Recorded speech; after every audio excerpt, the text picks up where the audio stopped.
Alright, hello and welcome to our painting stream. I'm going to be flying solo today. In this stream we paint small D&D miniatures that we use on the show. I'm going to be working on some river tiles today, and also probably keep going on this horse, which I started putting in some basic colors on, and we'll see how far we get with it. I'll be flying solo. Almost all of these, we didn't print this horse, but we printed the river tiles, this bed over here, all of the dungeon tiles that you might see on our show. We print them here on those printers behind me, and then we paint them. And we, if you're interested in seeing the attributions for the designers of these prints, you can go to our website, dysondungeons.com, and see them listed under the attributions tab. So, what I'm going to do today, and all of these tiles that we have being painted on the show end up eventually getting used in our D&D stream, which is on Sundays at 2 p.m. Eastern. Pretty much every week. So, I'm just gonna dive right into it. Typically, my dad will paint with me, sometimes my wife, Alexis, who's our DM. But, they're doing some work outside today, so. Today, I am flying solo. And what I'm going for is, we have a few river tiles painted already. These are fairly simple to do, and I like that. And they will later all get treated with this realistic water, so they'll have like a glossy, wet look to them in the river part. So I'm going to be doing a little bit of a production line today, using my largest brush, just to get in a lot of color.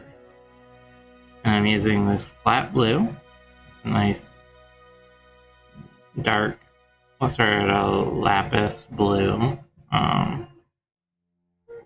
And fill in the corners, and there's a lot of little waves to all of these prints, so I want to make sure I don't have any of the primed sections showing as I go along.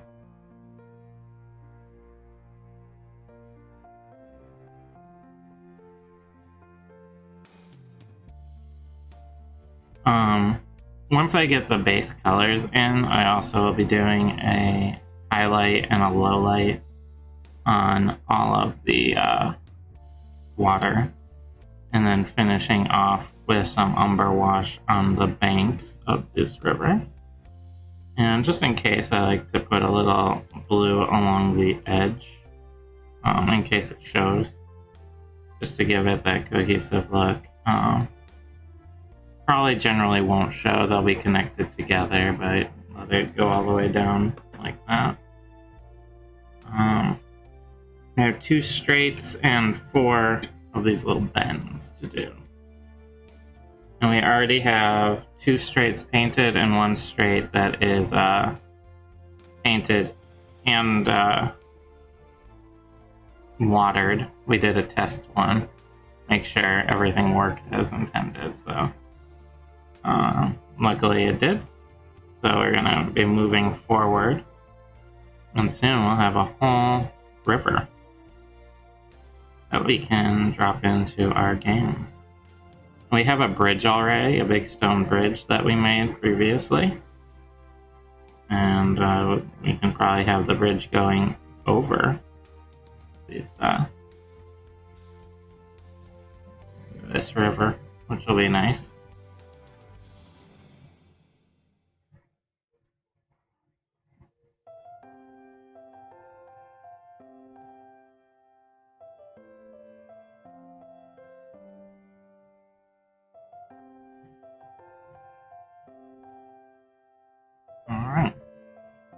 there we go. I got 2 of the big straight pieces done. And now these little corners won't take quite as long because they're about half the amount of work. And I'm being a little messy and quick. This big brush gets a lot in quickly, but it also isn't the most detailed. So, but that's just fine because the banks are getting painted over anyway. With the sand color.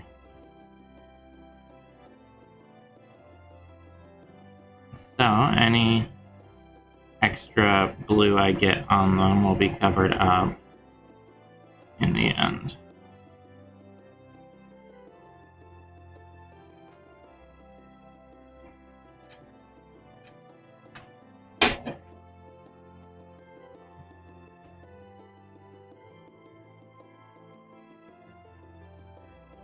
I'm trying to get the blue up along the side of the banks on the inside here as well. Just to get that full water look.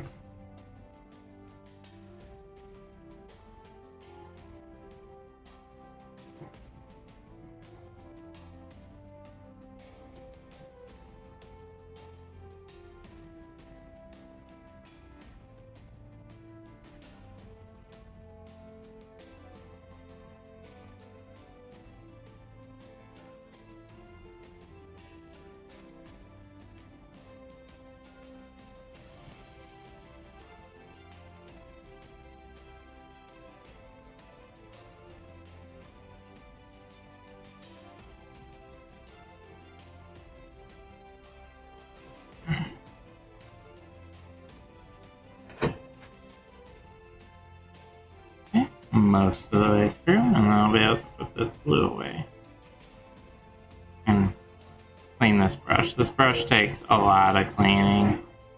I try like once a week to really, give it an extra thorough cleaning. It holds paint very well, which can be very useful in covering large surface areas, but it also means it holds paint very well when you're trying to clean it out.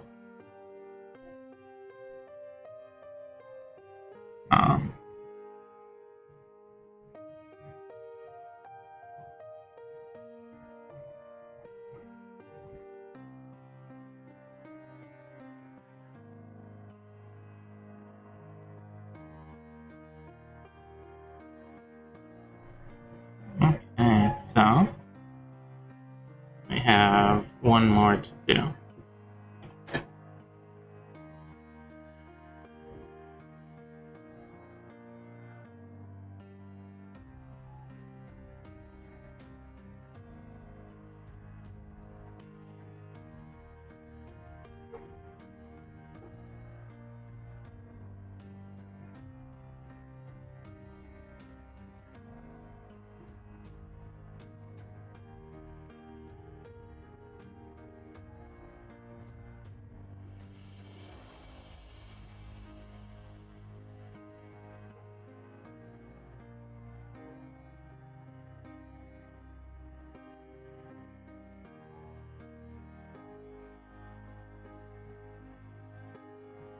And this paint dries fairly quickly, but I want it to be quite dry before I hit the banks, just so I don't get bleed over or anything like that.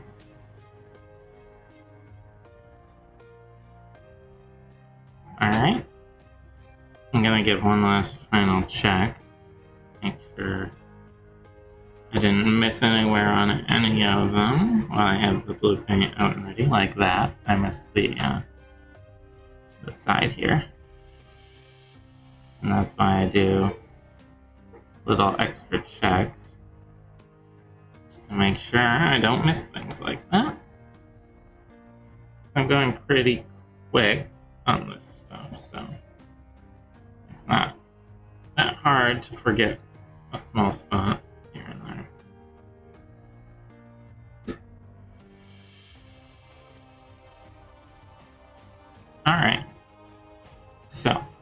need to do now is give this brush a nice, thorough cleaning. Try and get as much of the blue as I can out of it. I'm just using water for the moment because it's quick and easy, but generally after shows and stuff, I like to give my brushes a more in-depth cleaning with like a alcohol or mineral spirit or lacquer thinner even, if it's bad. But a more powerful solvent. So.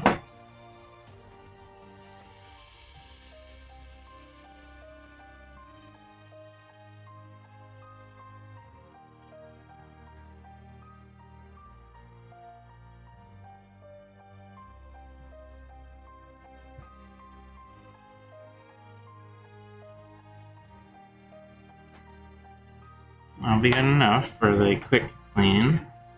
And my first one is still a little wet, so I want to hold off for a moment on that. I'm going to assess my horse that I was working on before. I got some of the basics in on it. You know, it still needs a lot of work, but there's a strap there that I didn't see. So my main goal right now is going to be finish covering up these black spots that I haven't touched yet, and then I can, once it's all covered, I can really start working in a lot more of the detailing, cleanup and detail work. Because this blue won't take forever to dry, but it will take a little bit. So there's this like blanket on the back that I might do. I think I have like an olive green here. Yeah. I'm going for sort of a military look to this horse. So I have like this sort of gray blue, and I'm gonna use this olive green. It's a very dark, drab kind of green. So to accomplish that, it's really straightforward. You just put it on.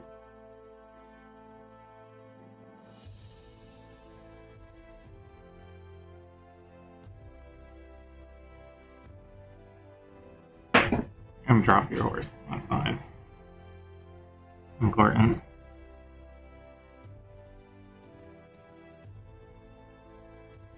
Now, the most difficult part of painting this is going to be painting the inside edges where it comes up against other parts of the figure. Because you don't necessarily want to get paint where it doesn't need to be.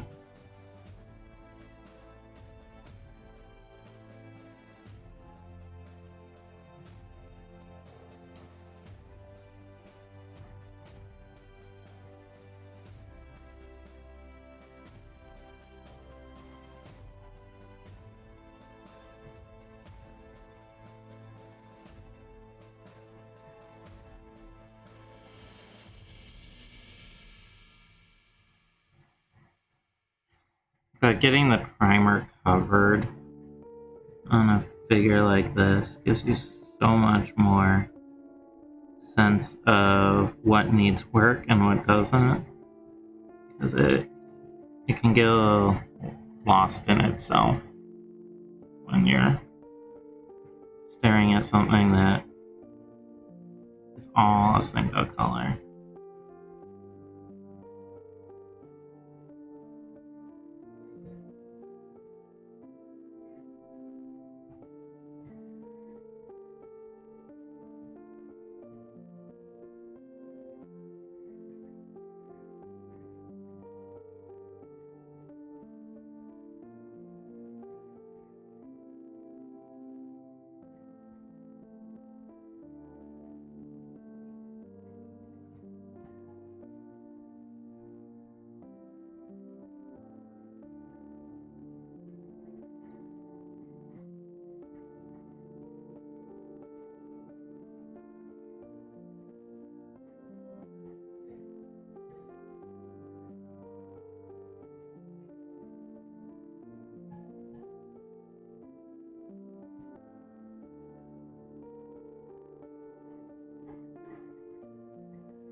I'm just covering the butt of that horse with a dark green, and then there's two little panels up front as well. I'm going to have match.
Going along the edge right there. Getting that this little side panel in on this horsey. And there's one more on this side. And then the next things I want to do are the tail and this little like blanket bedroll that's on top.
Okay. So I think those are the olive sections. Let me just clear off some of this brush. And the water's coming along, still a little wet. So what I think I'm going to do is the tail of this horse. Knock it over a little. The tail and the bedroll are the two sections I really want to get done soon. So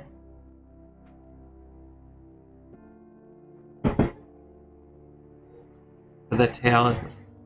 Yeah, I'm going to use this red brown. It's a nice, rich color.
Okay, there we go.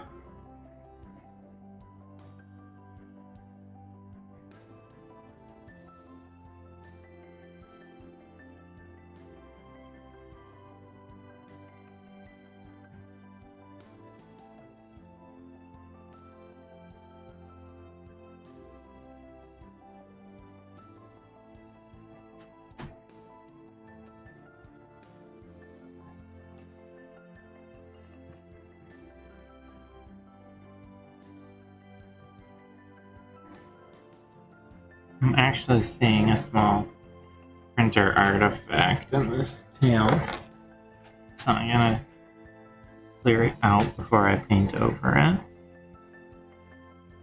Carefully pop it out like that with the X-Acto blade. It's not perfect, but good to do.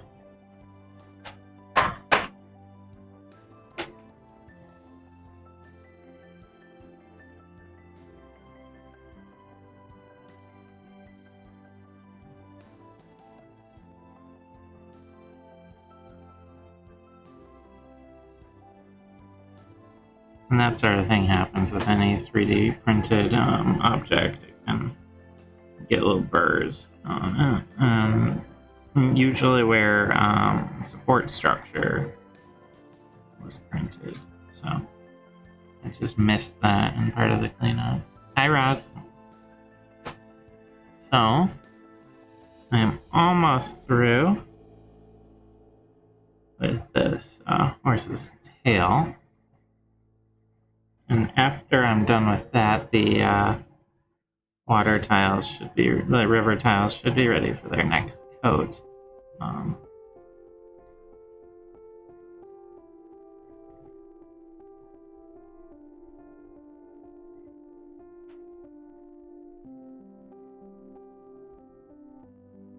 Now for the tricky part, which is the underside of the tail.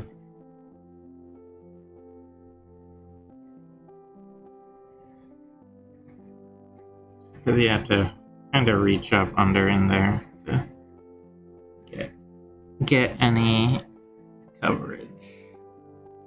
The upside is that it's not largely visible, so it doesn't technically need to be quite as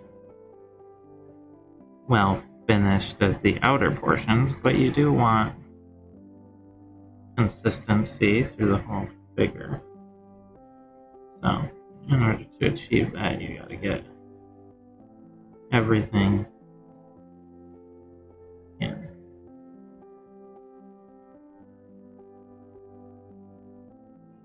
There's actually a little bit of the olive I'll need to do later during the cleanup process.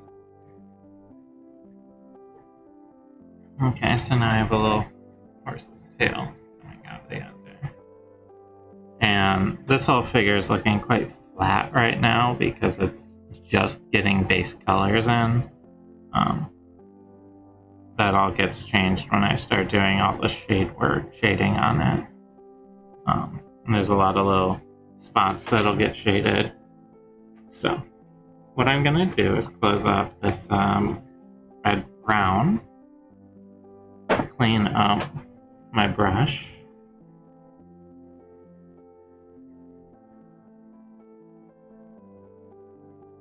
and then for the river tiles, I'm gonna use this sort of, well, since my dad's not here, I'm gonna steal one of his brushes, which is gonna be better for this yellow brush. Gets good coverage easily, but it's a lot more controllable than the extra large brush, so. What I need to do is take all of these river tiles and put this dark sand color along the banks in order to get them covered. So take one of my cups, shake it up a little. The Vallejo paints need a little more shaking than the Tamiya's do. They tend to separate a little bit more, but they're both pretty good color acrylic, water-based acrylics, which we like to use here. get a reasonable amount. I'll probably have to get more.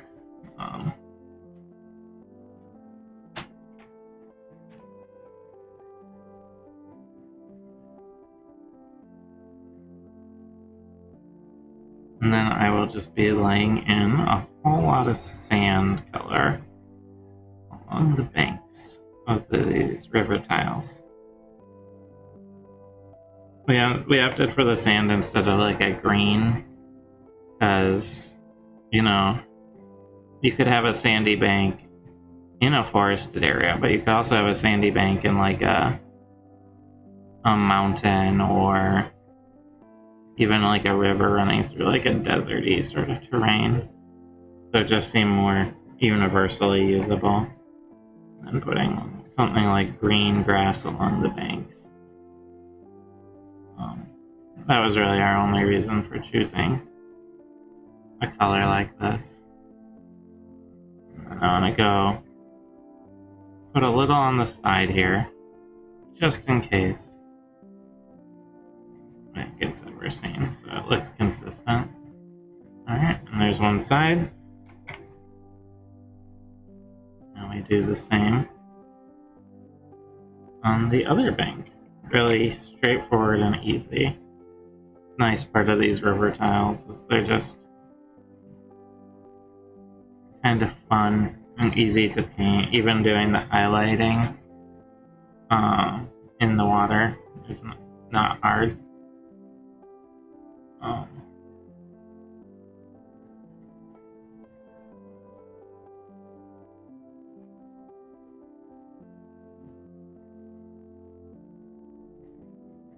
Going along pretty well though.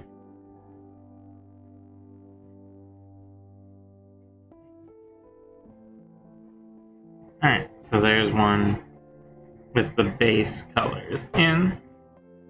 Nice and easy. Gonna move this bed out of the way so that I don't accidentally get paint on it.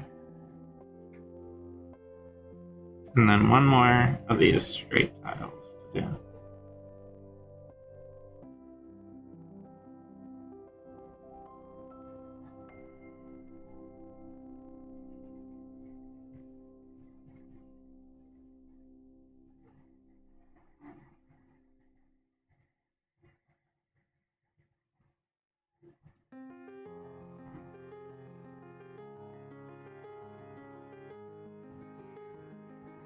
Alright.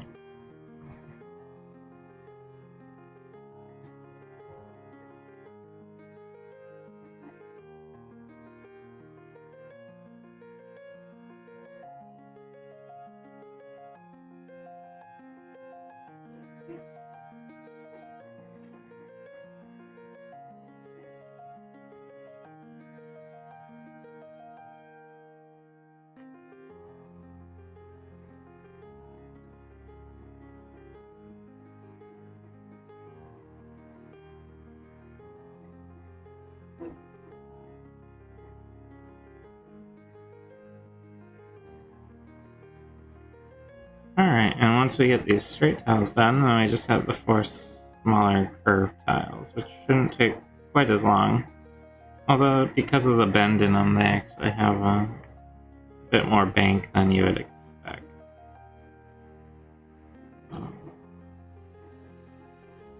Do them.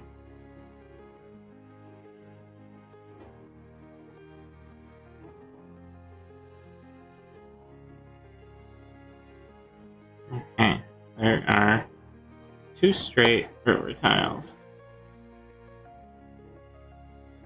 In very basic colors. So, I'm gonna definitely need a little more of this sand color. Pop that in. Alright.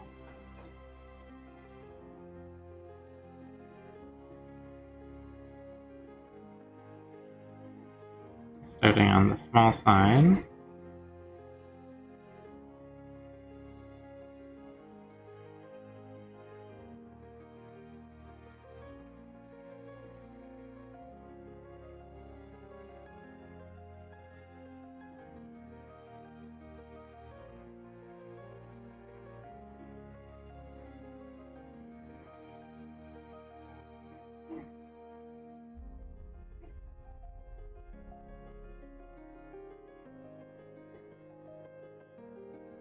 Okay. Luckily, these are going on quite smoothly, so it's not at all a pain to paint these. I find these river tiles a bit relaxing to paint, actually.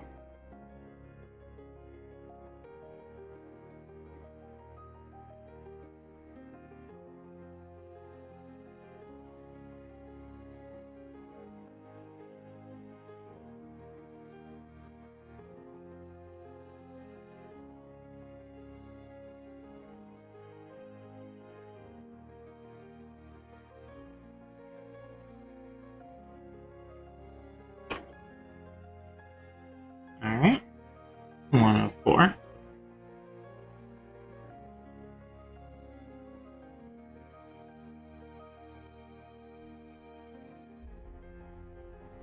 The nice part about doing a lot of terrain pieces is that they're quite forgiving compared to a figure like this horse I'm painting, or the scorpion, the large scorpion I painted, or especially a character figure like our main cast of our D&D show's character figures were very intensive to paint.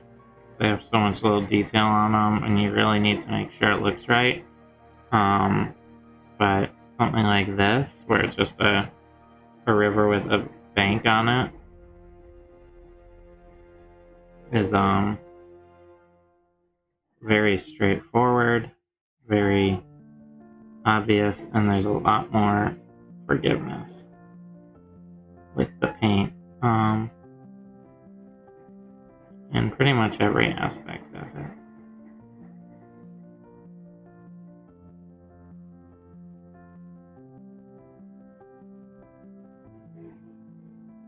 Which is just really, really nice.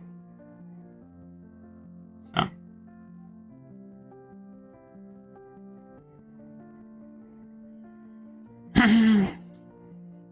Just going along, getting all of this paint.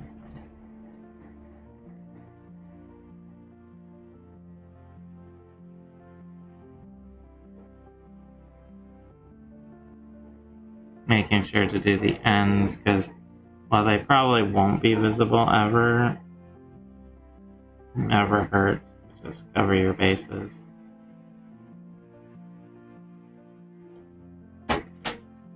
Alright, 2 more to do. I think I'll need just a little more paint. I like to undershoot on my paints, because once it's out of the bottle, I can't really put it back in, so it just helps save paint a little to take the time to just plop out a little at a time. And that can just add up a lot over time. You can save like a whole bottle of paint by underestimating what you need rather than overestimating. Slightly more of a hassle, but it's a good little economic thing to do with it in the long run. Alright, smaller inner bank painted, and onto the outer bank, just like before. I always like, even on a big model like this, I like to define my outer edges first, because then I can work from that, and I just have a lot more ease of mind that I'm not gonna fly over into the wrong spot with my paint.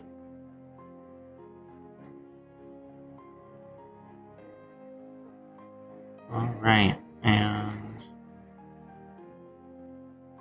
you gotta just get the edges here, like all the others.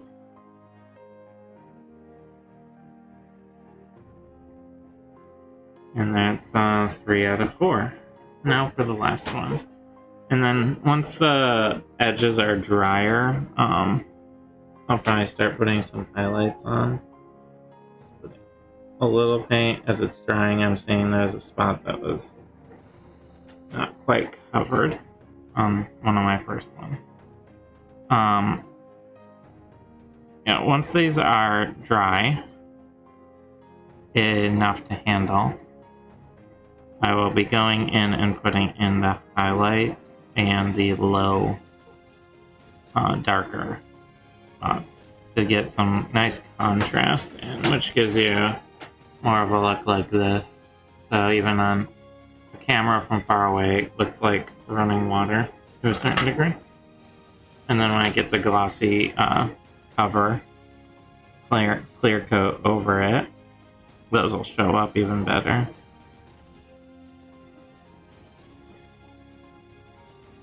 Alright, on to the last thing.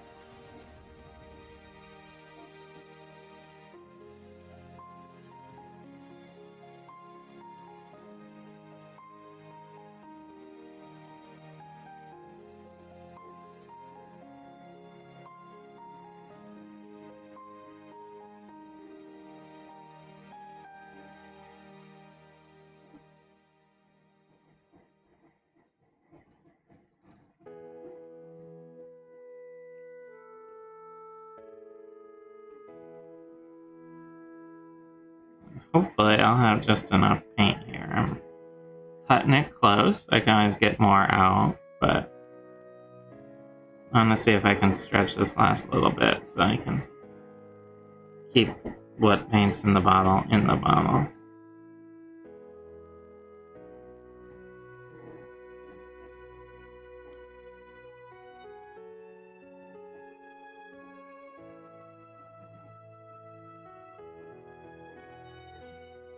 Alright, there are all my river tiles. Perfect. And I'm out of paint. So, that'll need to get washed. But for now, I just want to clean off this brush, empty it out.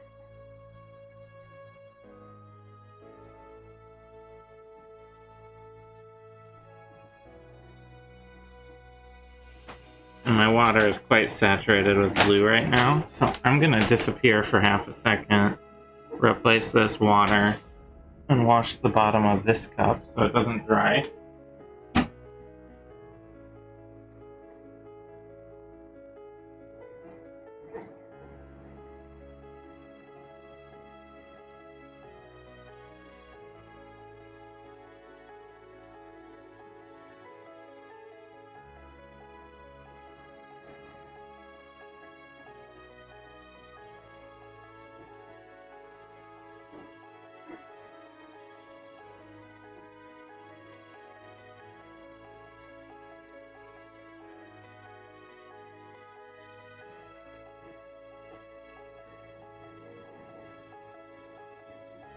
Okay, and I am back.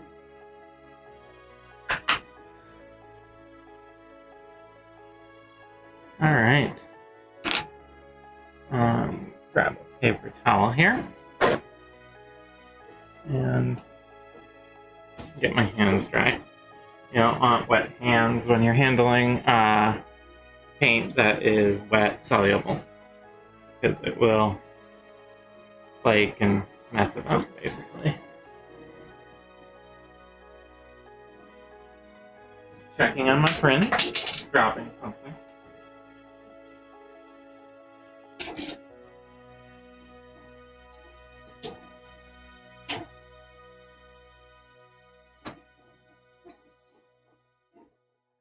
Alright, let's get back to it. Where we're at right now, reviewing for myself as well, is that we are looking at having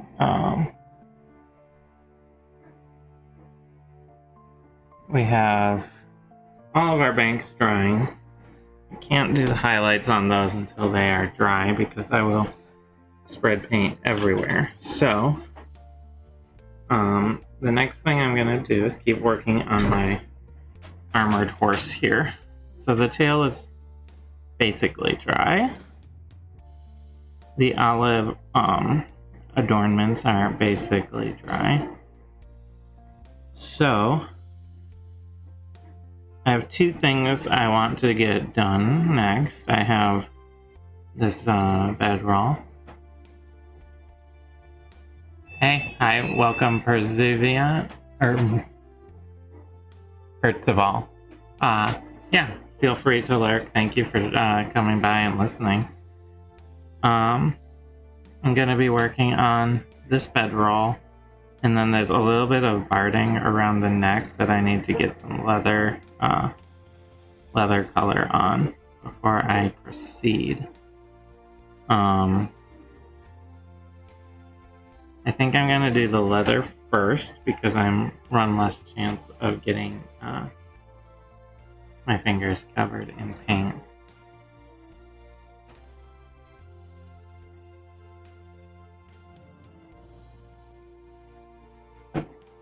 Don't need very much. It's a fairly small spot, but it is important to get on.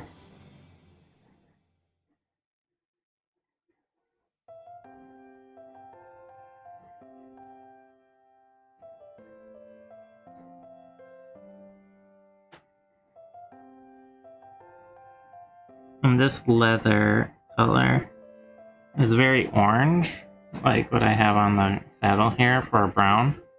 But the beauty of it is when I tone it down later with an umber wash, it really starts to look like a nice used leather color. So I always think before they get all the wash on them and everything, when you just have this base coat part on, it always looks almost cartoonish to me in terms of how bright and saturated all the colors are. But that almost all goes away once you start putting in some shade with some washes and other things like that.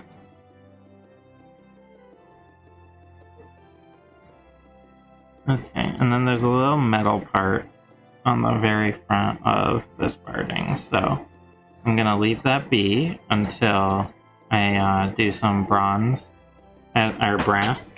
I have some brass paint that I'm gonna do for some of the metal highlights. Like there's a little parts of the bridle, the stirrups I'm gonna do in brass. So for the next moment, I need to decide what color this blanket is, this rolled up blanket.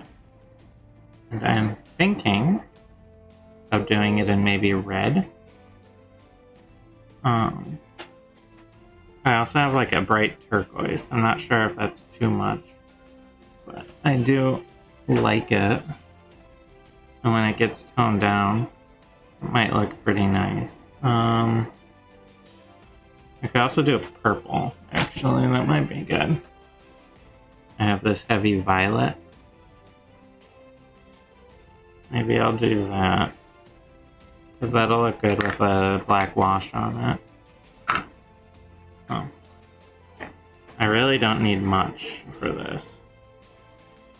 Give the paint a little shake.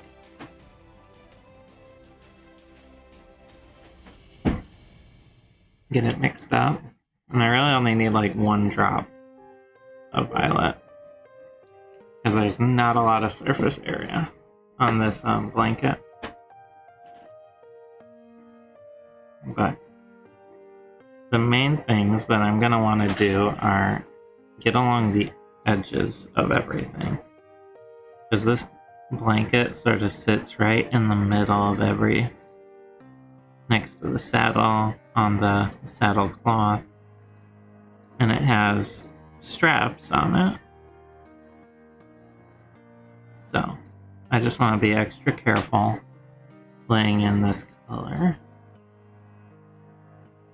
so that I don't have to do too much work later to undo any mistakes that I make.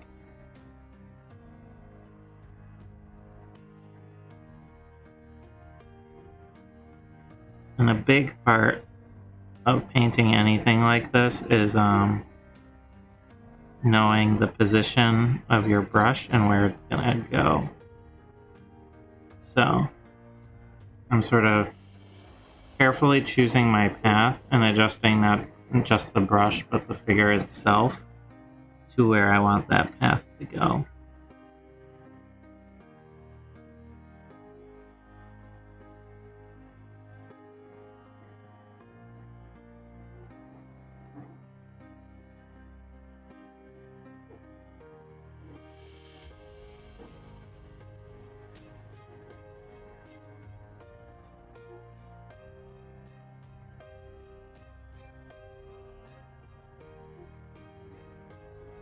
Alright, so I've done the outer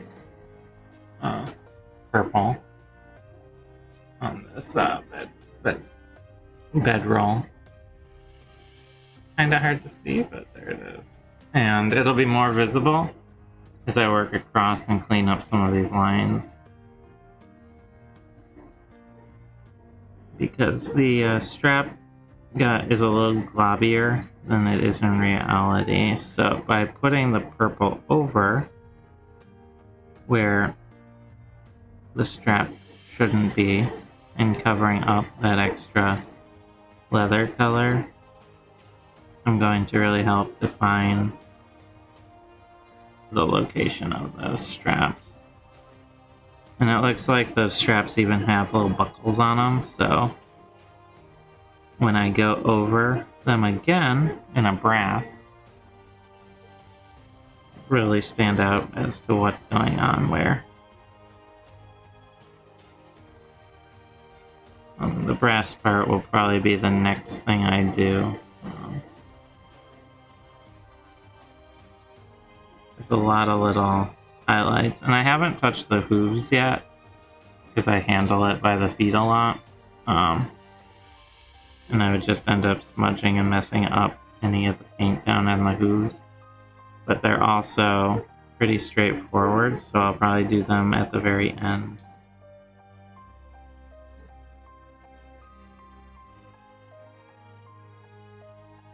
So he's gonna have sort of a messy black hoof for a while. Alright, on to the last section of this horse bedroll.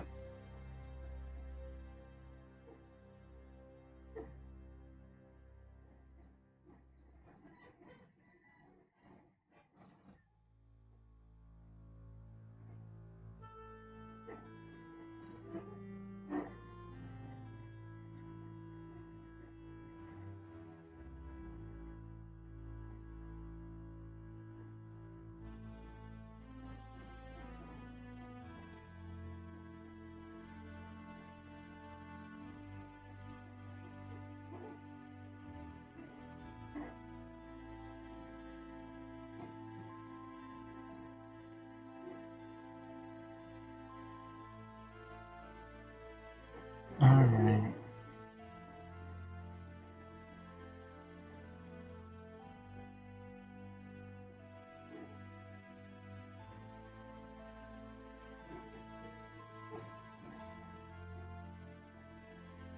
Getting in and around on this bedroll.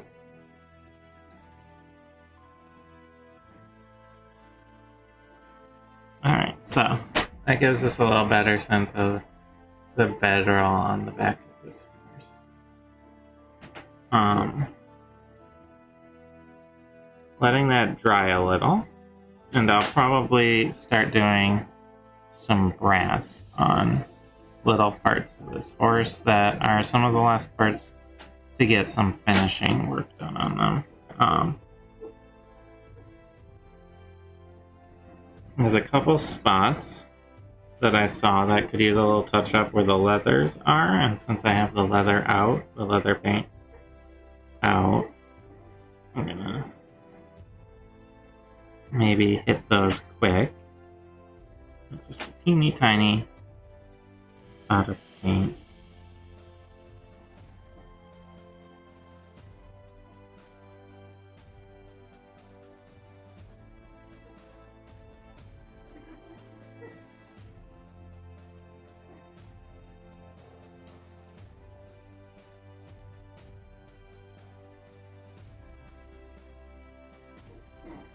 Okay, good. Just make those straps a little more defined.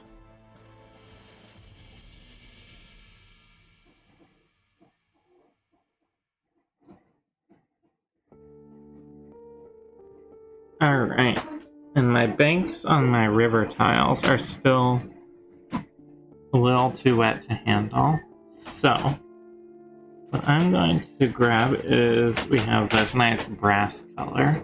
It's a nice metallic brass.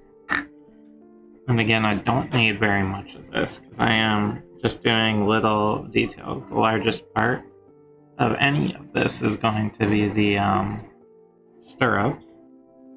And I can honestly probably get away with a single drop of paint on this section.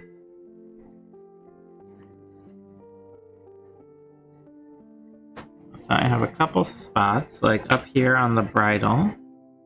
There are these two discs that are sort of joining the bridle together.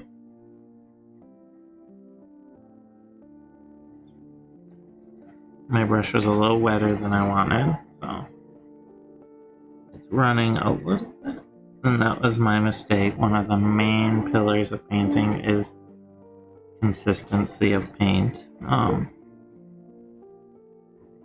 And I was not paying attention. So there'll be a little correction, but that is totally manageable. Just a little touch up on some of the leather. And there's gonna be a whole cleanup process where I go and make sure all the colors in the base coat are consistent across the board, that I didn't miss anywhere that needed a color, or making sure the lines and differentiations between the different colors are the way they should be. So,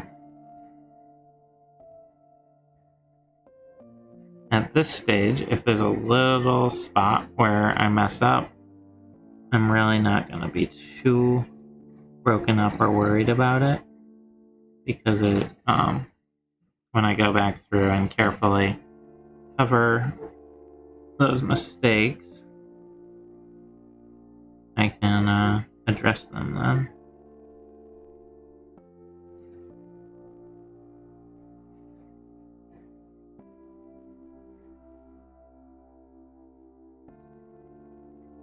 Okay, so we got these little brass bits on the bridle. Right there, right on the cheek. There it is.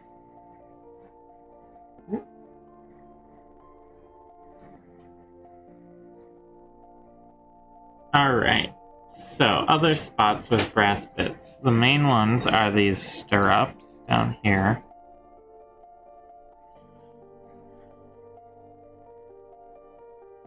So, rotating around. This part is going to be tricky because I'm working up and under the underside of the horse, and getting the approach right will take a little finesse. And I'm sure there'll be spots where I'm going to have to clean up, but there's already a couple spots that I have to clean up, so I'm not too concerned about that.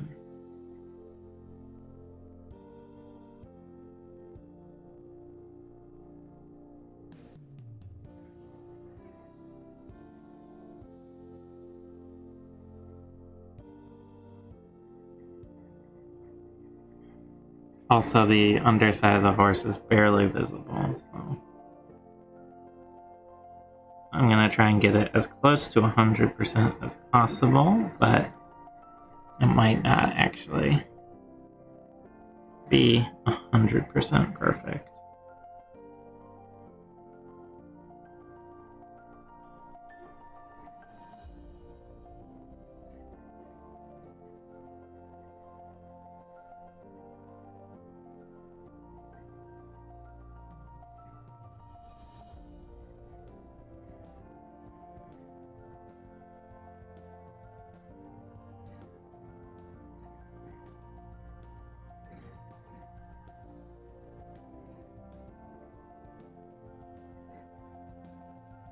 Alright, and we are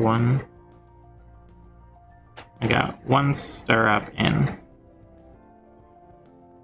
So, along the bottom there, I have one stirrup on, and I have the other side to do.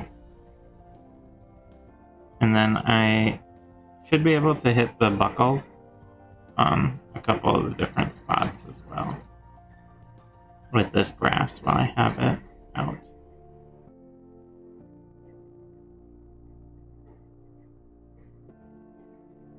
Okay.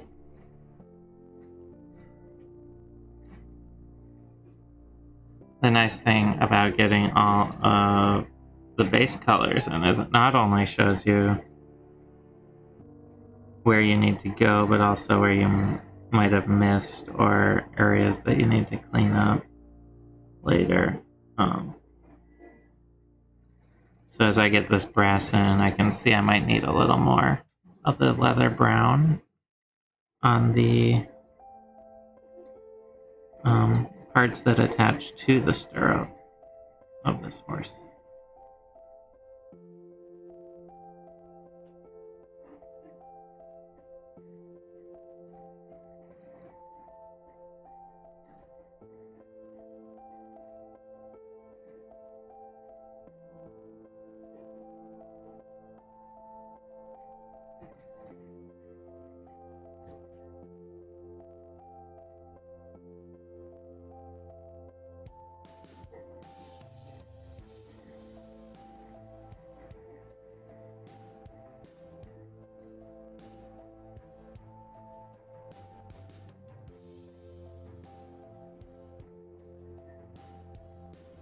Okay. And under, which is a very difficult part to do. It's getting in these tiny little crevices in the model and just making sure it's mostly done consistently. And check it from all angles. Make sure there's not a spot you missed too much.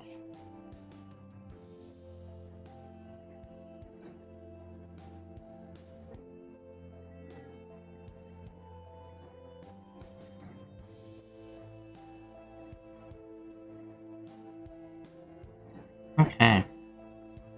So I have little brass stirrups put in now on that side and on that side. And the whole thing is looking a lot more sort of cohesive now that I'm covering up those last spots of primer.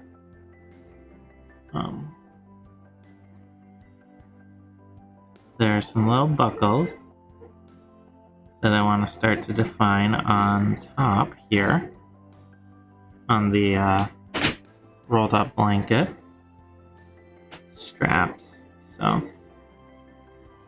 I just pop a little bronze on them. My dog is barking.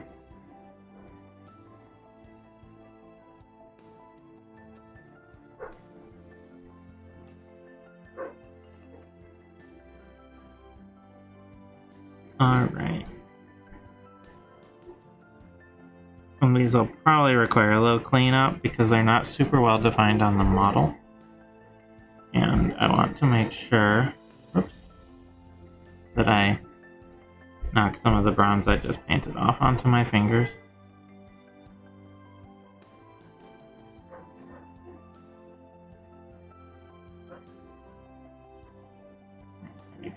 I'll hold it like this by the head.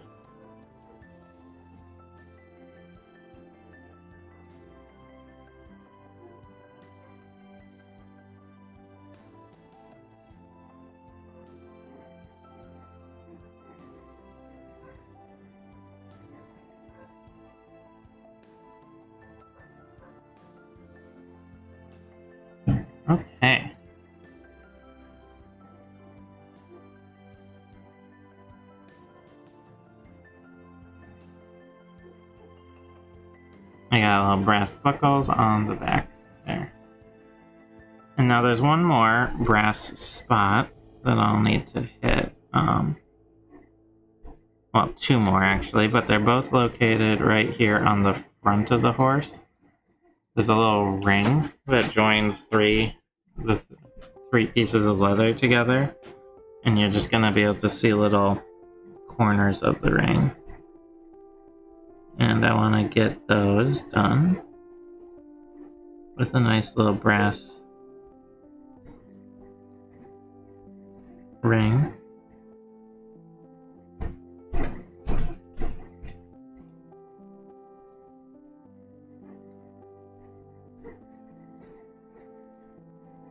Luckily, this brass dries fairly quickly, so.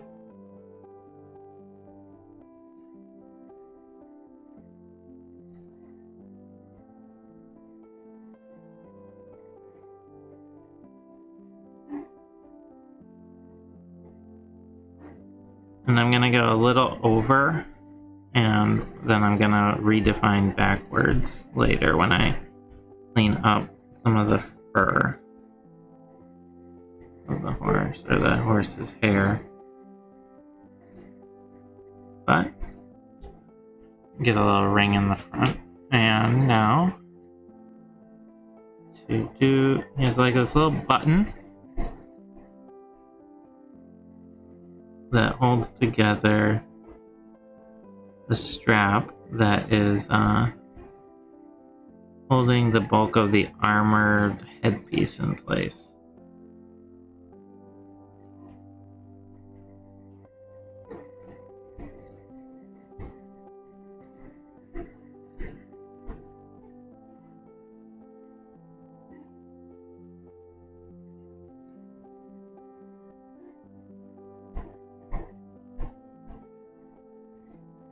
Okay.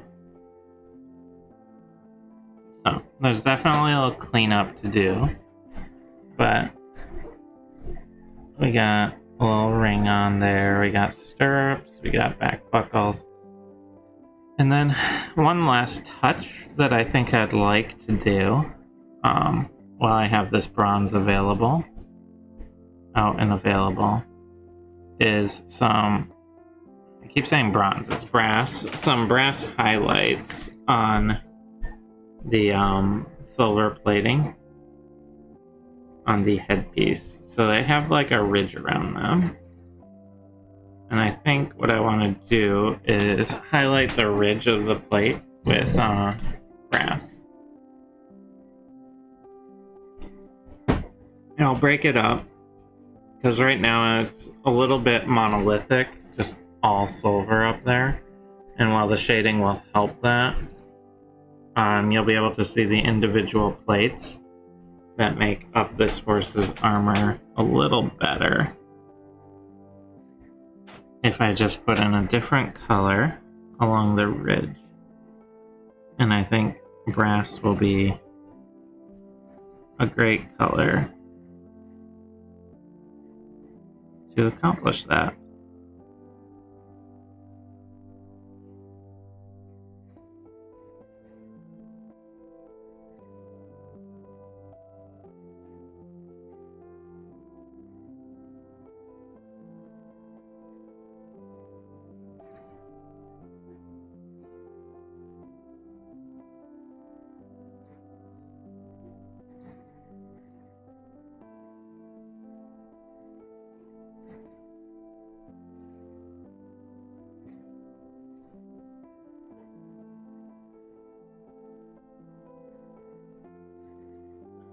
Just need to be a little extra careful going out around the ears, because they are a good spot to accidentally splotch your paint on.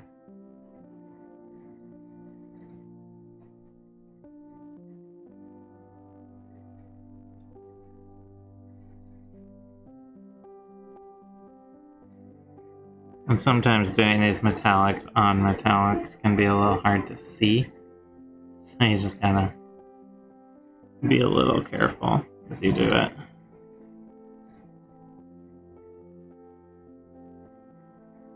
I'm erring on the inside of the armor because I can always more easily go back over and redefine the edge with the silver than I can if I mess up somewhere.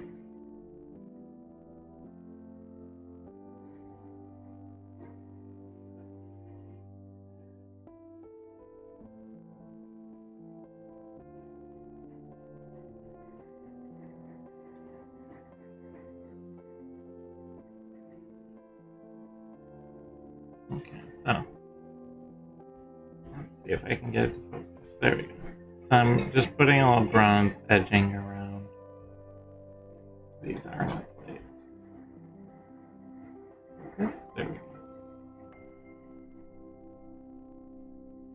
Like that. And it'll show up even better once I tone the silver down to make it more of a steel color in the finishing process, which is at the very end, but it's going to really cool down the luster on the silver.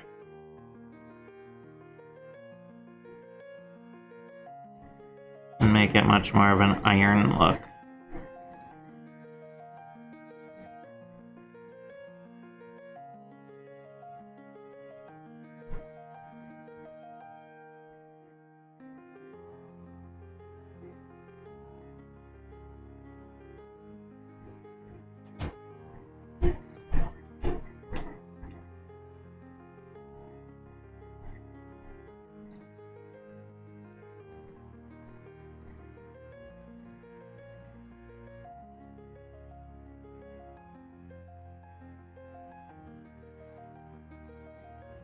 Yeah, a little too much on the brush.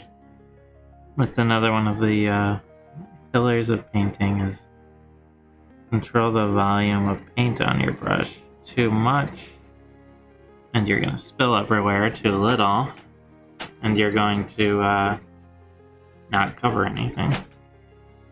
It's always a delicate balancing act to get just the right amount of paint on your brush.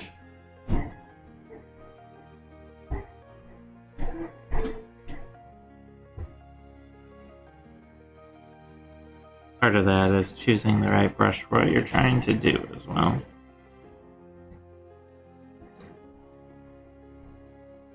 So when I go to do a lot of the finishing work on this horse, the cleanup and the finishing work, I'm going to use a nice finer brush than what I'm doing right now even.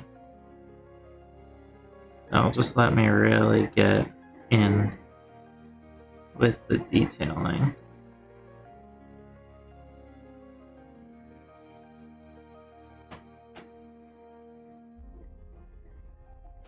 So I think as I'm wrapping up on the brass parts here,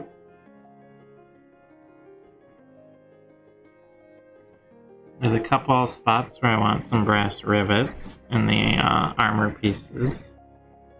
And I'll just accomplish that with a little couple spots. Very lightly covering up those little raised spots. Okay, so it'll require a little cleanup, but I have, let me drop my brush in the water. Ooh, there we go.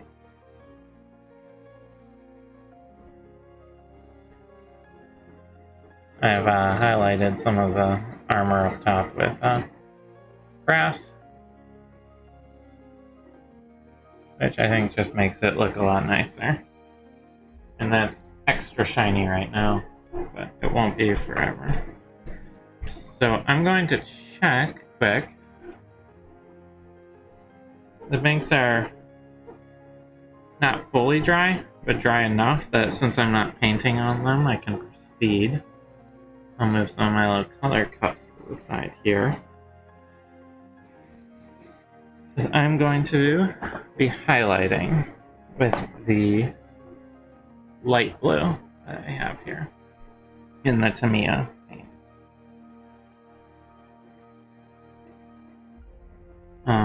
The highlights on these are pretty easy because they have actual ridges to the print, and I can sort of go along the top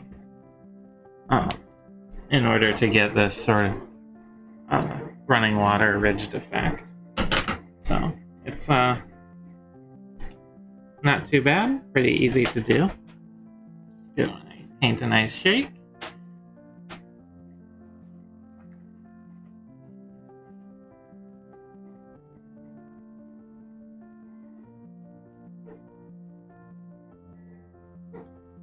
And I really don't need, because this is sort of like effectively white water on that. I don't need it to be a consistent line. If it fades in and out a little, that sort of adds to the effect. If it doesn't lay down perfectly evenly, it kind of makes it look a little better. So I'm actually intentionally using a little less paint on my brush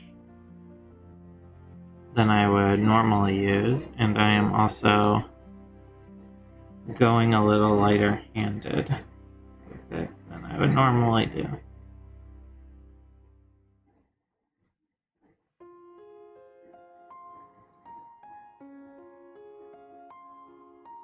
And this just lets me get these highlights in pretty easily.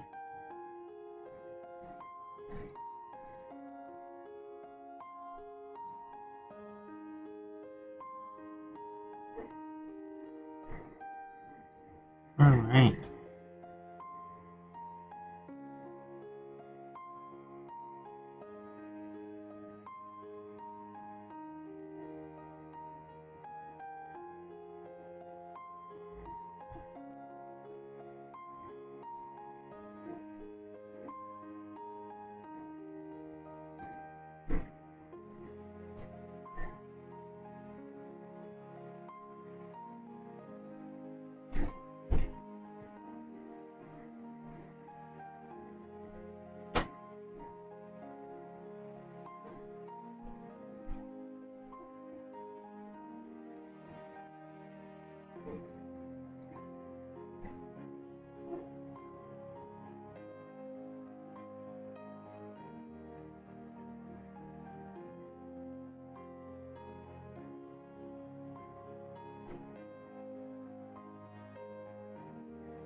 Alright, and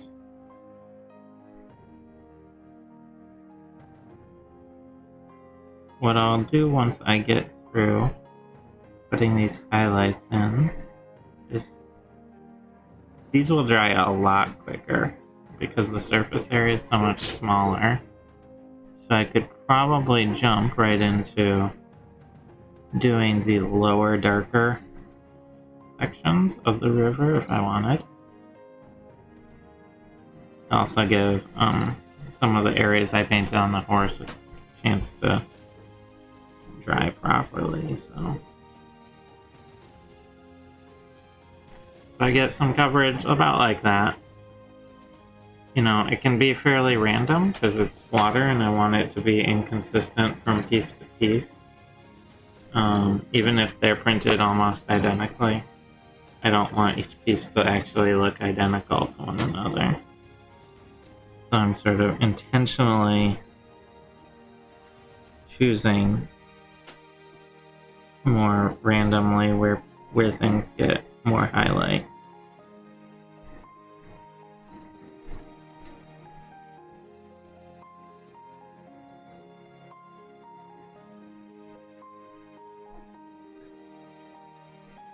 Like that.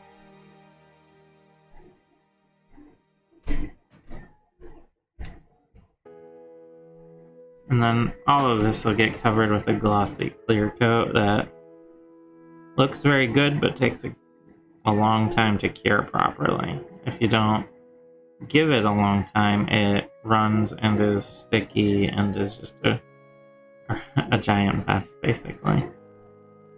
And you also have to sort of cover it as it cures because it takes so long. You don't want things like dust settling into it and making it look cloudy.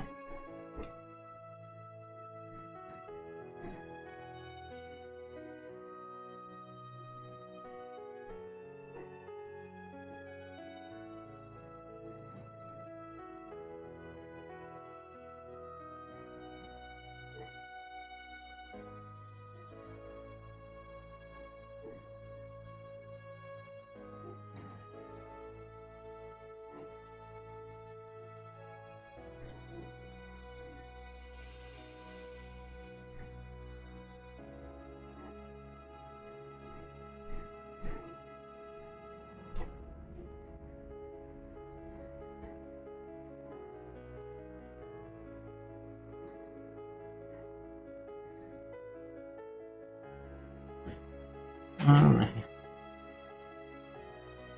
And I haven't done the corners yet, but it looks like they have less ridges, but they're sort of deeper.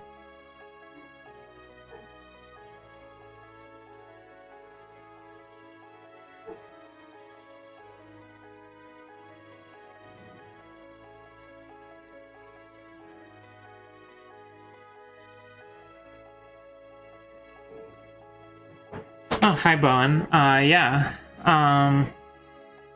Overall, with these river tiles, I have 2 painted, 1 complete, so that's 3. So I'll have at least 5 of the straight river tiles and 4 of these curves. We probably won't be able to fill more of a battle map than that,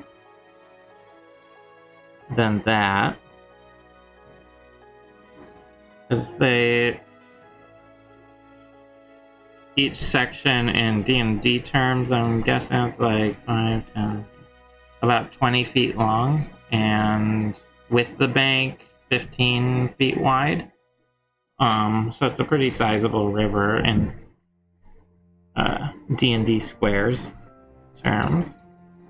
And I think we'll be good with the 5 straight tiles and 4 curves, but the nice thing is if we determine that's not enough, I can always print some more off.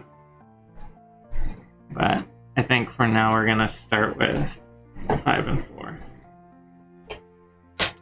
Alright, so let's see how these river bends do. These have the ripples in them are a little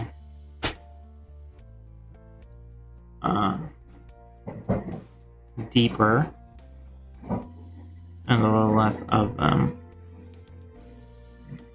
Some of the walls we're printing for our large set are just finishing up, so I'll probably switch those over shortly.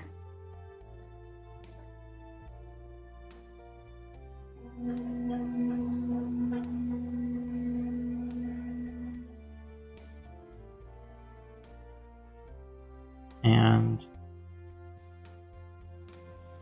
there's probably going to be a little more white water, I'm guessing, in the rivers on the inside of the bend because it's moving a little faster there.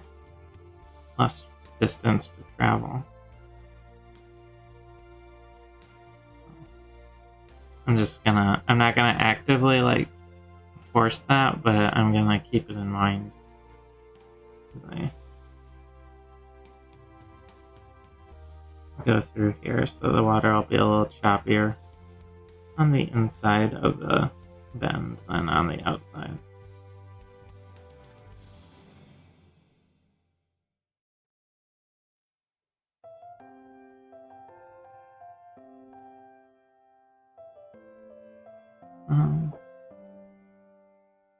Yeah. Probably about good, honestly, because once it gets covered with a clear coat, it'll be a little less, a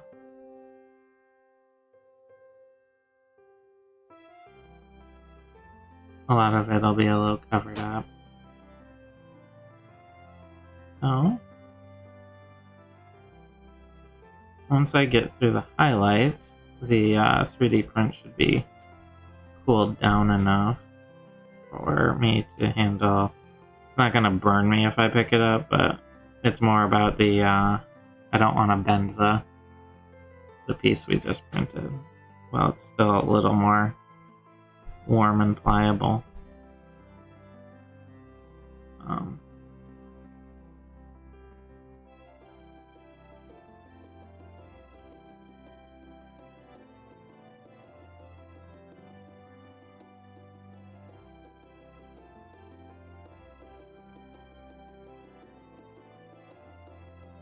And then once I get the center part in, I'm gonna wait for the banks to dry a little more because they're sort of tacky, which means it's fine if I'm not handling them directly too much, but I don't want to put the wash on them until they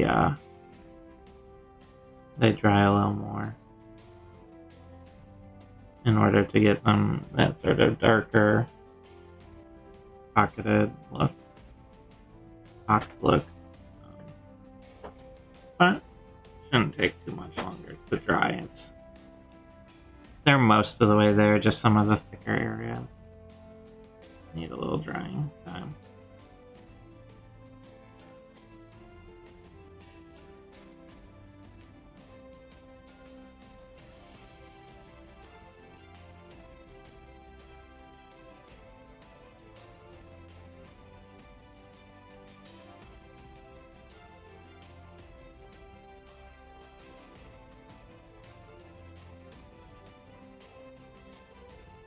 And the main thing with these river tiles is sort of just get that directional flow. There's a sense of where the water is going and coming from.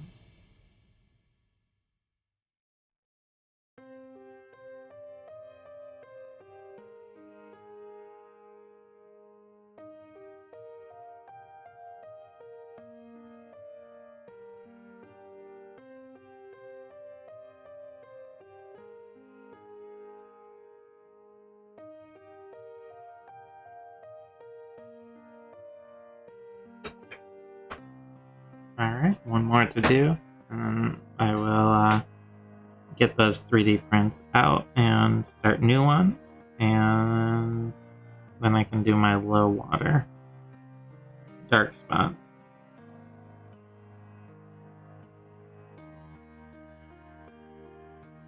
It's good because my paint cap is running a little low on paint right now. I have just enough.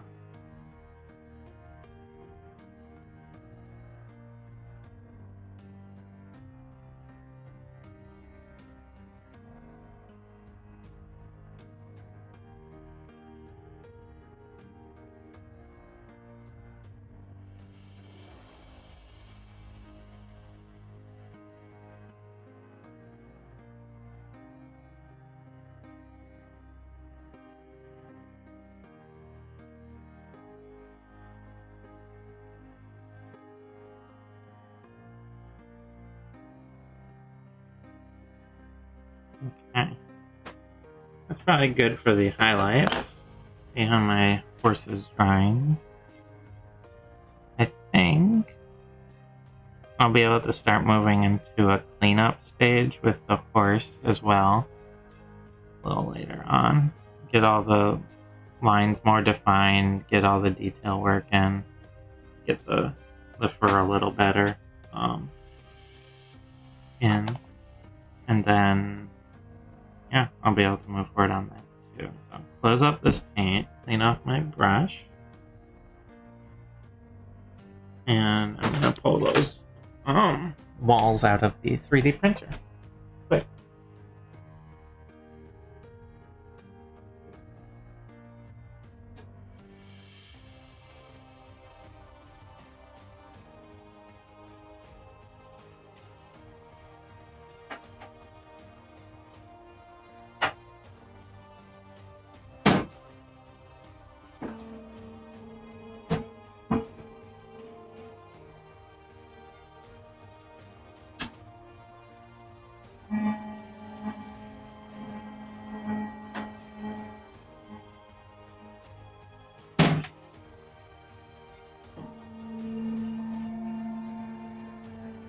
printing is this very basic sort of, it's a keep set. So these are the basic walls. There are also walls with like arrow slit windows, things like that.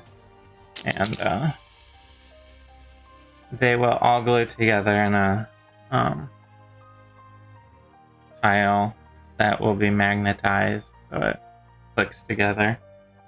But we're creating a huge pile of pieces first. And that'll be one of a couple streams probably, actually, is all the gluing together of it, all of the painting. The tile sets can go pretty quick, but they are large. And we'll probably be using a lot of our gray to do it. So what I need to find is, I don't think I used the field blue. Here it is, sea blue. So this very dark greenish blue called sea blue. A little bottle. And this will be my darker, lower parts of the water. To sort of build up that contrast and depth that will show through a little better once it has a clear coat on it. So I pretty much do exactly what I was doing with the top, but in the low spots now.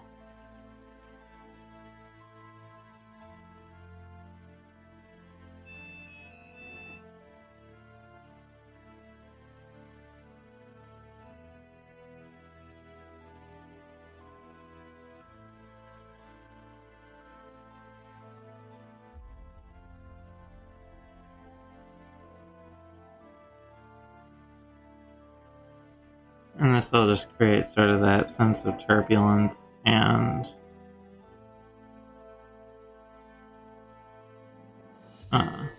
give you a better visual sense of the height and depth of the ripples in this water.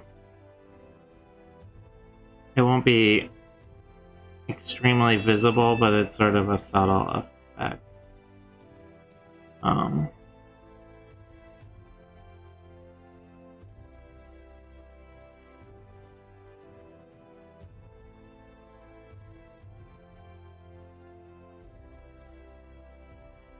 I'm looking to be a little more heavy-handed with this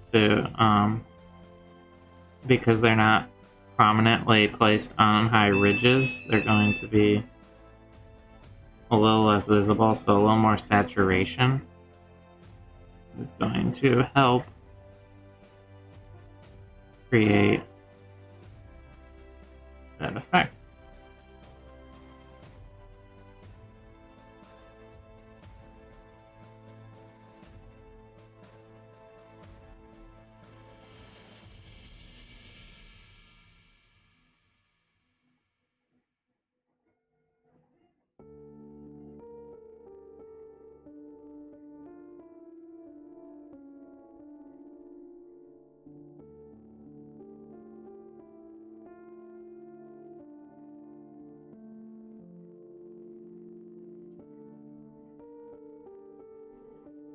Oh, thank you. Yeah. The finished one was unfortunately upstairs because I was showing some other people what it looks like. But I think it looks really good. We have this realistic water, it's called, that creates sort of a clear resin surface just over the top of it, and really helps sell the water look. And what I'm doing here is all just the preparatory work for covering that. The only downside is that, well, this doesn't take too long. The coating takes almost a week to cure properly. It's handleable after about 24 hours, but it doesn't like fully set for a good long time. and you have to make sure you really... It's sort of like epoxy. It's pre-mixed, so you don't have to do a two-stage mix. This is actually made for train sets.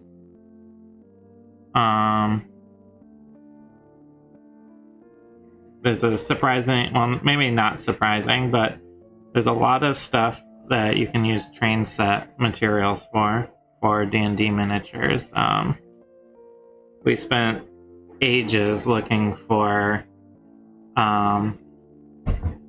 like good models to use for trees for our D&D game, and like 3D printed models, like hand making all of that, and we just could not find anything. And then I finally just sort of went, well, they make trees for train sets, so let me grab one.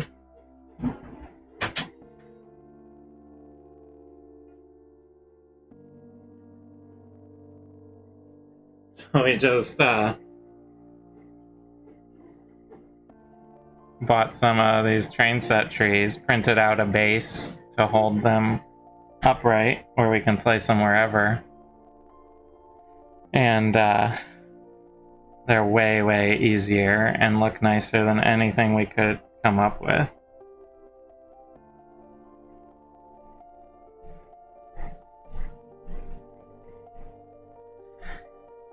Yeah, it might be worth trying a UV light. It's I mean, the good part is we're not in any huge rush, so having this take a little bit longer isn't a big deal. But and you're only putting on like about a millimeter on each one of these tiles, so this bottle's gonna last us a good long time. But yeah, there's a surprise. I mean, obviously for something like Dungeons and Dragons, the some of the train set stuff doesn't really feel thematic. Like you don't necessarily want modern day benches and streetlights, but I think it's trying to remember. I don't do train sets that often, but I did do a lot of research when I was trying to find I think it's F scale train set decorations. I might be wrong about that. End up being pretty close when it comes to Dungeons and Dragons scale, which is sort of its own 1 inch is 5 feet sort of scale. But yeah, those trees, you can get them, make them yourself or pre-made. You're looking at maybe paying, like, depending on where you buy them, $1 to $3 a tree. Pre-made even, if I'm remembering correctly. Which is just like, compared to trying to print a tree or buying printed trees and painting them and everything, and you end up not getting quite the same realistic look as a flocked tree like that. Like, and there's some really cool stuff in train sets. If you have a slightly more modern D&D setting where they have, lampposts and stuff. There's a lot of lampposts for train sets, some of which are actually have LEDs in them, so they'll light up. You can like plug them in, things like that. So if you're like looking to get some basic props like trees, bushes, stuff like that, train sets are actually a really financially responsible way to go. Because there are some really cool D&D trees out there, like 3D printed ones, but I don't know. It's just so... I don't know. I was like, oh, they make trees already in the scale that we're looking for in a large quantity because there are a lot of people that do train sets.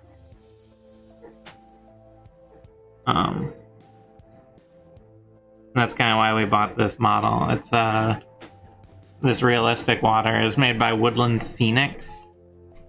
Hi, Char.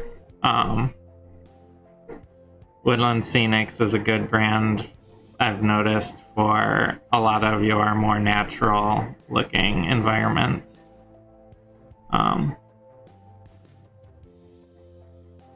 It's kind of funny. Yeah. You can definitely get more modern looking stuff, which would be good for something like Shadowrun, or if you have like a steampunk setting, there's some pretty good stuff there too, actually. Because you can get some Victorian looking like benches, things like that. And most of them are going to be sort of doodads, because they're like things like benches and stuff. You're probably not going to find a whole lot of good things to fit in like a dungeon or anything like that. But for towns, it's a surprisingly good place to look.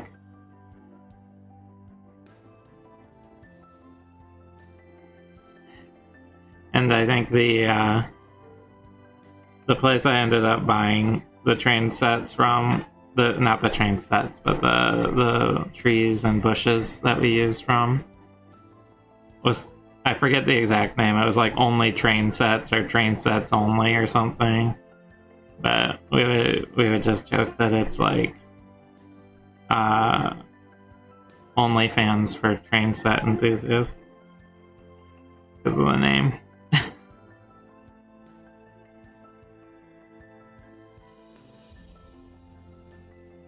But we also have a good local hobby shop. Oh, I hope you had a good nap. We have a good hobby shop in our area that actually primarily they have Warhammer, all of this stuff. But they actually have mostly models, both train and airplane. So sometimes you can find little things you weren't expecting there. Yeah, I hope your recovery is going well. At least I had a surgery 2 years ago, no, a year and a half ago, and man, I was sleepy for like a month afterwards. So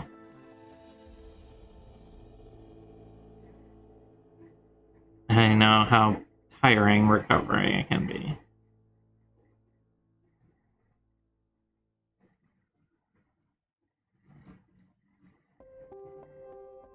But so most of the way through the tiles here, I have 3 more bends to do, counting the one I'm on. And once I get through those, I'm gonna throw some wash down on the banks. Well, I'll check the banks and make sure they're ready for wash, actually. They seem a little tacky still for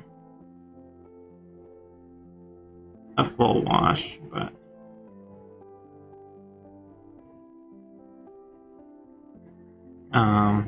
yeah. And then we'll be ready to pour a whole bunch of, very carefully pour a whole bunch of realistic water. And not touch them for a while. But I should look into maybe finding a UV light, because I do know that helps cure. Well, that's how resin printers work too. Resin 3D printers. They shoot very, very specific spots in a resin bed with UV light to harden little tiny pieces and it pulls it up out of the bed.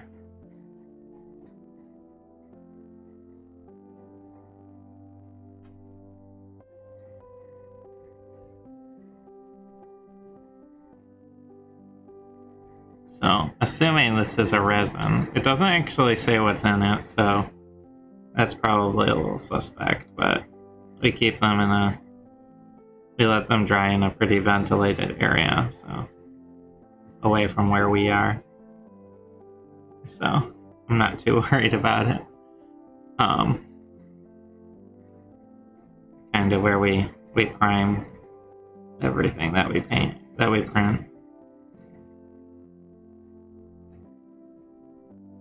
But our resin printer is one of Lexi's. She really wants one because they're a big hassle, but they get really good detail.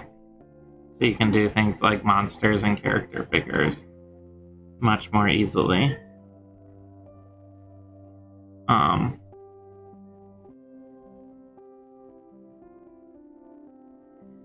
The problem with resin printers is pretty much until you do a little special treatment at the end of them, they're extremely toxic.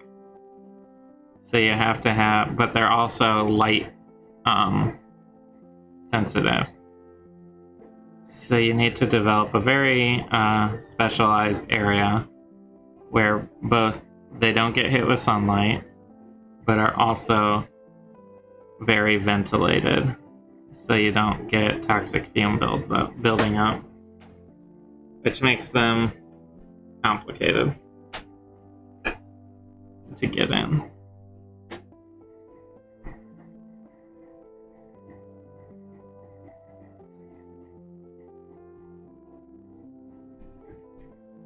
But we're sort of thinking through possibilities, maybe up in the garage.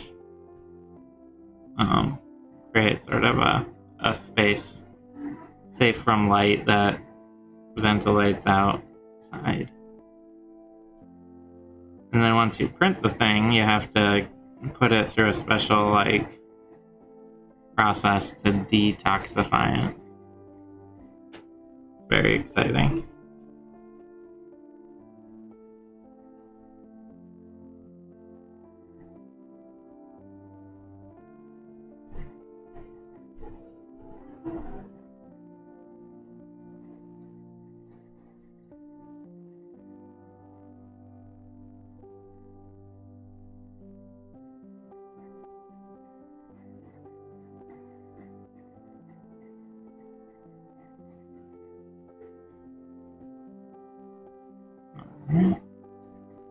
So, I have a bunch of river tiles made.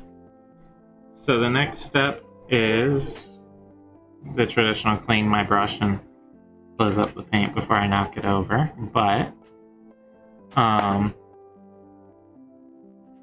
probably work on the horse once I get the river tiles washed. So what I want is grab one of my cups, and I'll need a fair amount of umber wash here.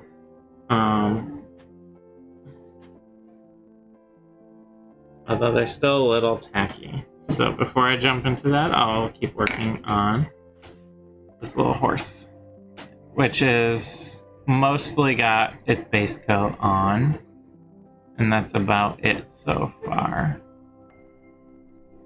So it still looks very bright and saturated compared to how I want it to be, but it is coming along. And what I'm gonna do next is, I think, clean up. There's a lot of little spots that I need to redefine, clean up, make sure they look just right before I get into finishing work. So to do that, finish cleaning my brush. And I have 3 colors out right now. I have my brass, my purple, and my leather. So I think what I'm gonna be doing is pull out one of my nicer brushes. Is this the smaller one? I think so. These are my fancy brushes. This is my smaller one, so I want to use the smaller one for what I'm doing.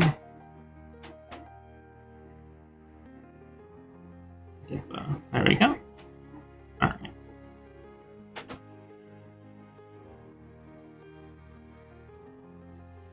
So, first thing I want to do, I think, is get the leather cleaned up in a whole lot of different little spots. I'm using this sort of orange-brown that turns out really nice once it gets a umber wash on it. So I'm just going to go around all the little spots that I have leather all over the reins, bridle, saddle. There's a lot of thin leather spots that I just want to make sure are covered properly.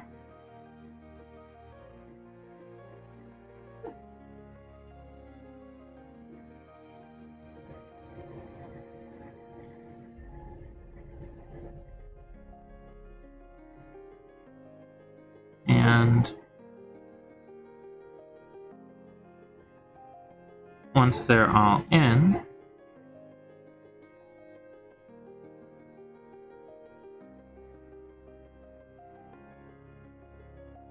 I can move on to the next thing. And the fur color is going to be the very last one I do, because that's going to be the spot, that's going to be what gets the most on it. So like there's a couple spots where the brass ran, and I want to get some of the edging on these bridle pieces a little better.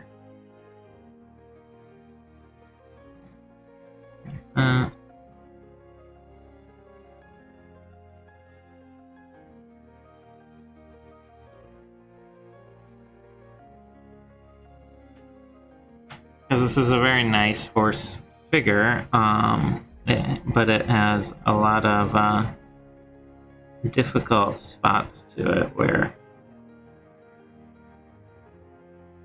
the you have to get along the edges, which can cause some bleeding problems, but it gives a lot of dimensionality to the piece at the same time.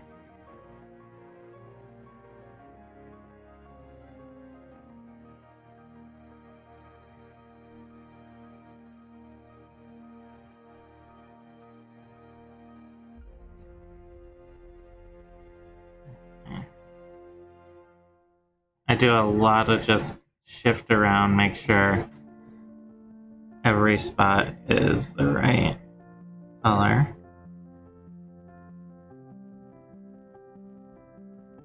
I'll probably also at this stage define the eyes of the horse a little bit more, using like a dark brown, I'm thinking. This will be a tricky part, but I want to get the leather to cover along the edges of the stirrups here where they wrap around them and hold on to them.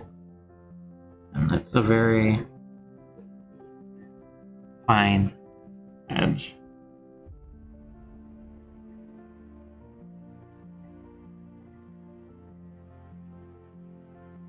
So just working in a tiny little piece at a time and getting that part really dialed in.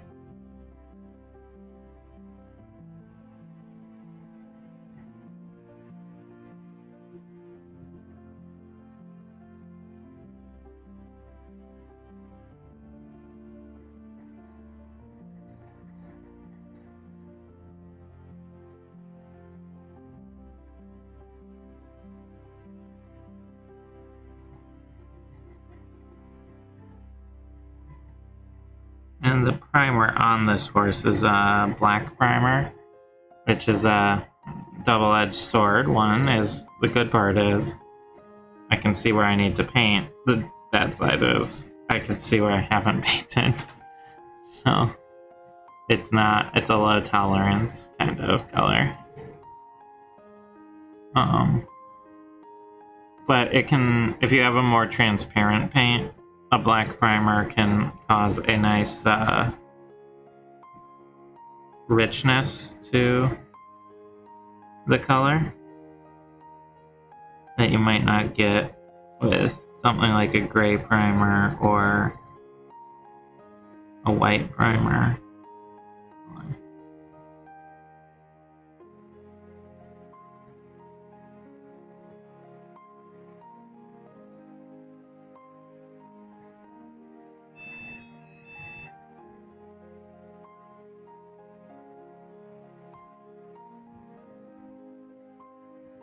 Okay. Pretty happy with where the bridles are right now.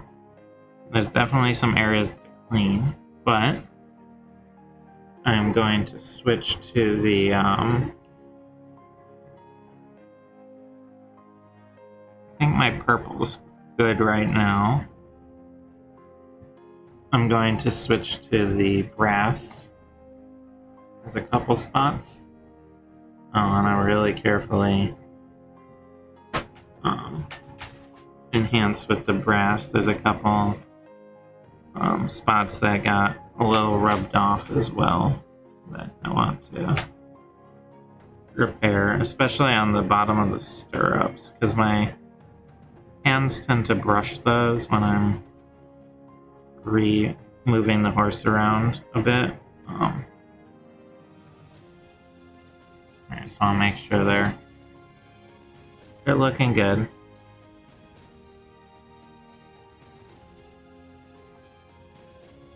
And then some of this brass that I still have, there's a spot here that I want to highlight in brass.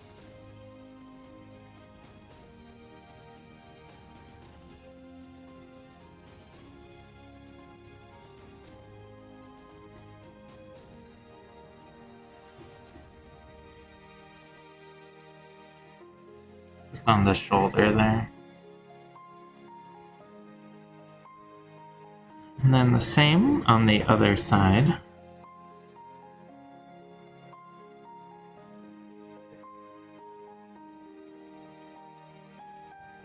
Alright. So, the next spot that I want to work on is going to be the blue cloth. There's like a blue cloth under the saddle there. And I want to clean that up, make sure that it all looks good. So, always clean the brush and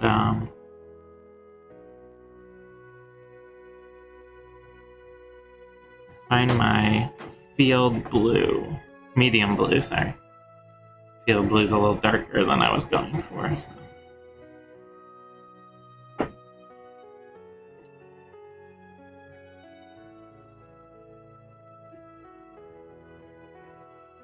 Alright, with this medium blue, I'm going to...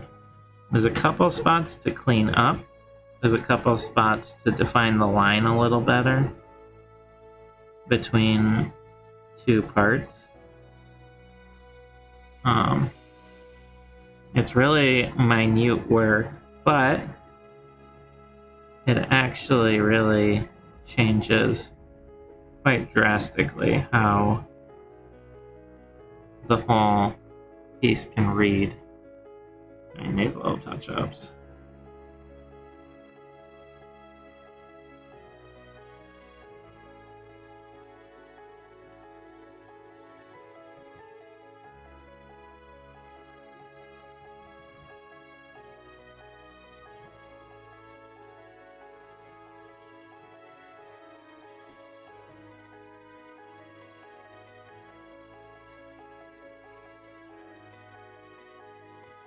Because what it really helps do is define lines between different objects and different parts of the model and the horse. And gives a more consistent look across the whole thing.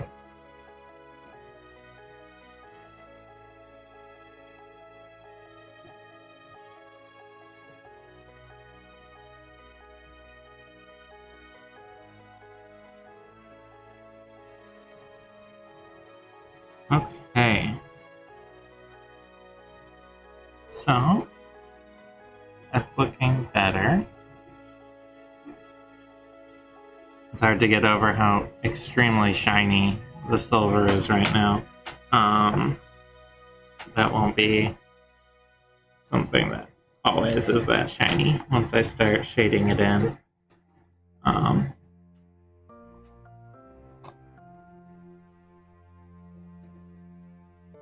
close that one up.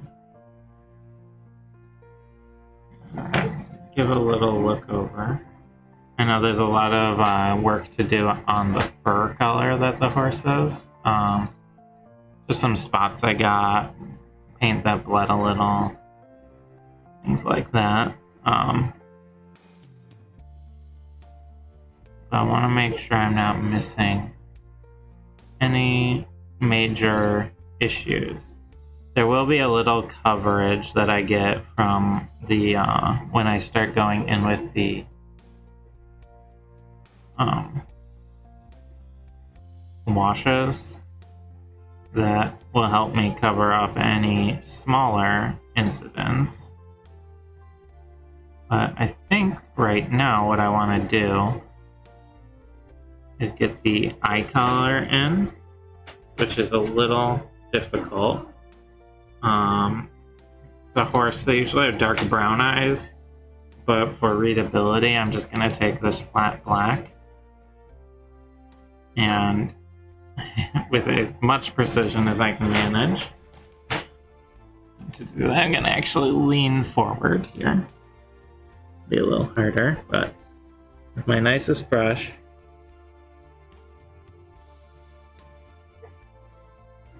just come down and carefully fill in some of this part of the eye.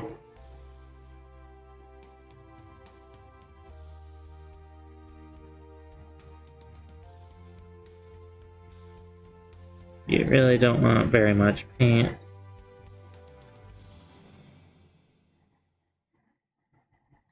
And if you don't have a really fine brush, you can actually use like a fine point Sharpie. If you just want black for something like this as well.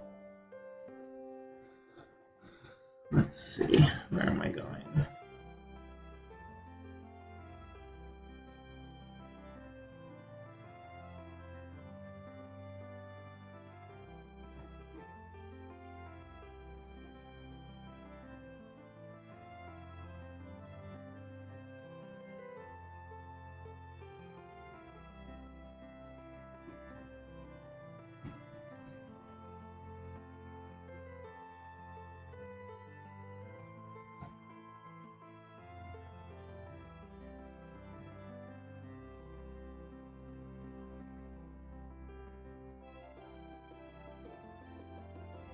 And I'll probably have to purse these eyes down a little when I go in with the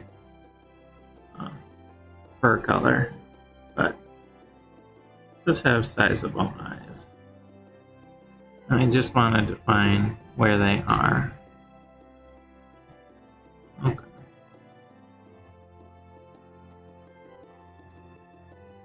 That should be good.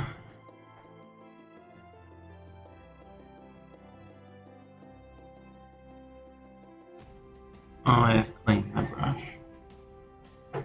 So, I think since I'm getting close to, well, past 5 here, I'm gonna close up my black paint make sure my nicest brush is clean. Okay. And I'm going to put on wash on all my banks. They are dry enough now for me to do that. And the wash can take a fair amount of time to dry. Especially when applied thickly, which is what I plan to do. For this, I'm going to use this yellow brush. It's thicker, and most importantly, it soaks things up very well. The bristles on the brush are very absorbent. So, this is going to take a fair amount of umber wash. So I'll squeeze some out into the cup and set my course out of the line of fire. I'm going to let the brush soak up a bit and start spreading it out onto the banks. And this will not only tone it down, but it'll fill into the sort of pockets of the banks. By getting the initial coat in, it will disperse much more easily if I just drip it in like this. Because now it's running on a wet surface instead of a dry surface. So, something sort of like that, and it'll dry darker in areas where there's more wash. Just do the same on the other side, holding in the drier part. Get everything nice and wet. And then start getting some extra wash in to those crevices. Something like that. And then just carefully up and move it out of the way to dry.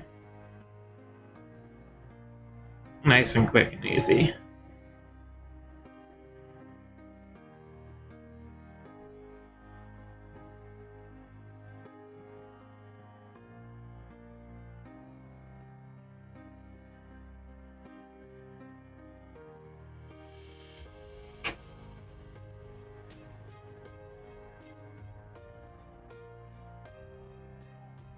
Alright.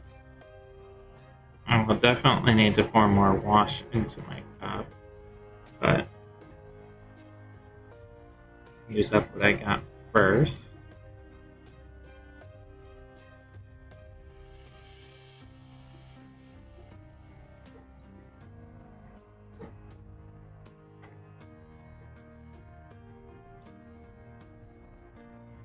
Wash is it's fun, but it can be a little hands off. Like it can have a mind of its own if you don't know, if you're not used to using it, I should say.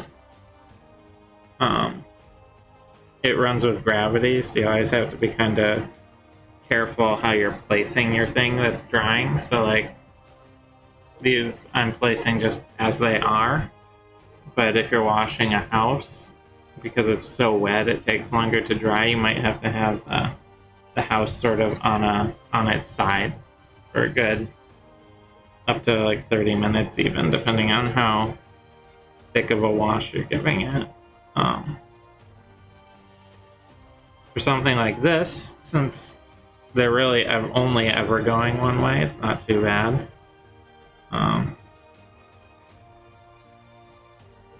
Just sort of filling them in and letting them sit as they're going to.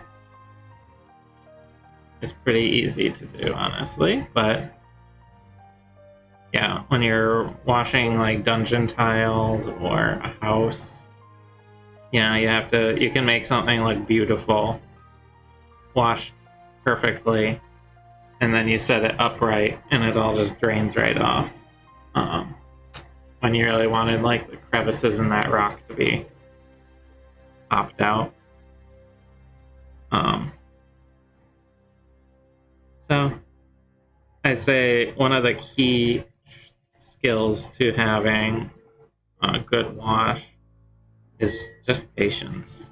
it's really forgiving. You can wipe it off if you get it somewhere you don't want for quite some time. It gives a lot of dynamic contrast to whatever you're putting it over, and it tones down really saturated colors to give you a much more natural looking terrain piece, or like a rusted armor, rusted pipes, or just like well oiled. If you go with like a black, you might have like plate mail that you don't want it to look like it's made for a parade. You want it to look combat heavy and maybe a little scarred. And if you take a silver, like on this horse, it's very shiny silver, and put a black wash over it, it's just gonna really darken it and make it a lot more like a functional working piece of armor, or weapon for that matter. Now granted, you might not want that. Maybe your character has like a gleaming armor so it never gets dirty magically. Then, like Ulseth does in our show, he actually painted his miniature's armor with a gloss paint, so it's shiny and reflective because it's a gleaming piece of armor. And so that sort of reflects the aspect of it never gets dirty, it never gets worn through magical means. Whereas Sora is just wearing like leather, basically. So I did use a bit of an umber wash to make that a little more worn and rough and tumble looking. So we are almost there. Once these banks are dry, we'll be able to do some pouring for the realistic water. Probably, we tried using just tape. What I'm thinking we'll actually do is cut up some cardstock to seal the ends. And then like really thoroughly, maybe with some duct tape, something a little more sturdy than painter's tape. Get those ends sealed so that they don't spill out everywhere.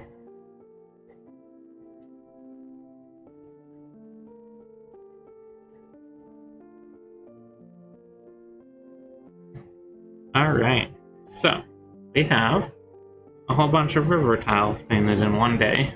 Not too shabby. And a horse that is almost ready for, well, next time I will be doing a lot of cleanup on this horse, and maybe even getting to shading so it doesn't look so flat. And then I'll finish the hooves at the very end, probably. But I have a whole bunch of cleanup to do, so it's 5:15. I'll probably call it here. Thank you everyone who came by and joined. It was great having all of you here. We'll be live on Sunday at 2 p.m. Eastern with our show, and maybe something I did will show up. That's up to Lexi. Yeah. And then we'll be painting again on Tuesday at 3 p.m. And we've been thinking of pushing the Tuesday show later in the day. Instead of starting at 3 Eastern, start at like 4 or 5 Eastern and go later in the evening, because I know people work